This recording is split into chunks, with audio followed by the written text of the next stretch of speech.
So, as we've been journeying through the Bhagavad Gita, we've seen how faith really just reflects our inner quality and how our daily habits literally shape our minds.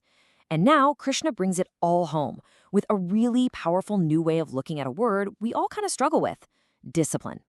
I mean, let's just be honest for a second. When you hear that word discipline, what's your gut reaction? For so many of us, that word just lands with this heavy thud, right? And there's a good reason for that. We've basically been taught to connect it with things like being harsh on ourselves or denying ourselves things we enjoy. It feels like this constant performance, this grind of self-criticism, all rooted in trying to prove something. And frankly, it sounds exhausting. But what if that entire way of thinking is just wrong? Krishna completely rejects this frame. He offers a path that isn't about fighting yourself. It's about finding a deeper, more natural sense of harmony. And here it is. This is the core idea. True discipline, the way Krishna sees it, is not about punishment. It's not about control. It's about alignment.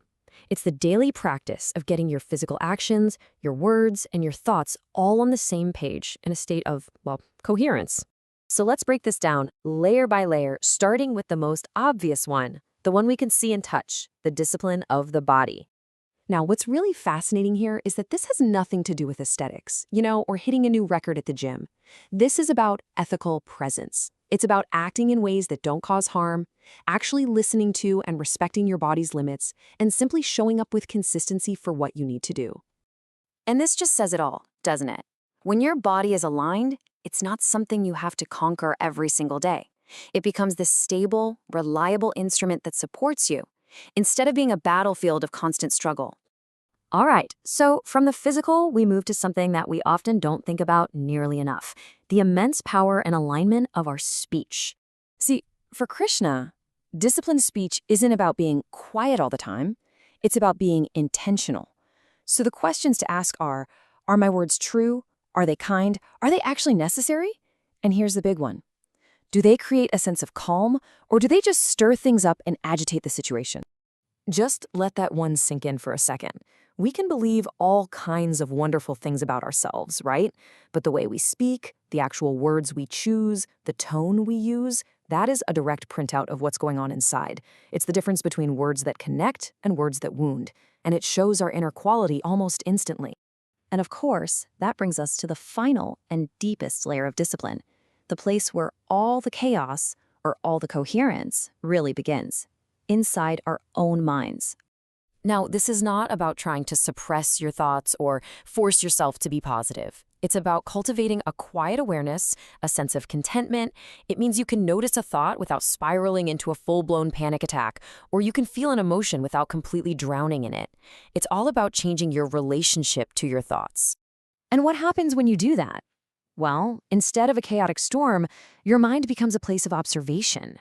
You can actually see your thoughts and feelings come and go without getting totally swept away by them.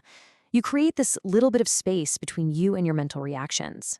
So we have the what, body, speech, and mind, but then Krishna adds this secret ingredient, this kind of litmus test that changes everything. Because it's not just what you do that matters, it's why you do it. Just look at this table for a moment. The exact same action can have 3 totally different qualities. Are you working out for well-being, for energy?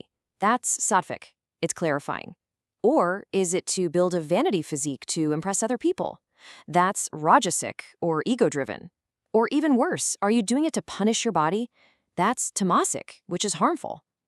The intention, it changes everything. And this is just so crucial. Form without the right intention is totally misleading. You can have the perfect workout routine, the perfect meditation schedule. But if the why behind it is to impress people, or dominate them, or punish yourself, it's not leading you to freedom. It's just reinforcing your ego. It's like building a fancier cage.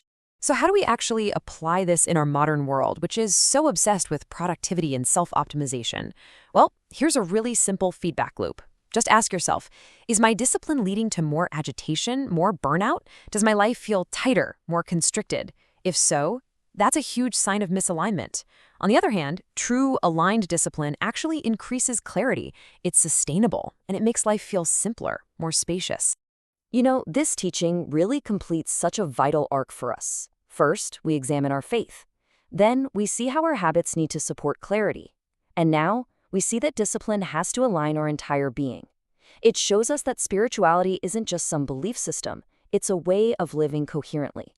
And that really leaves us with a final question to reflect on. What in your life would change if the goal of discipline wasn't control, but coherence?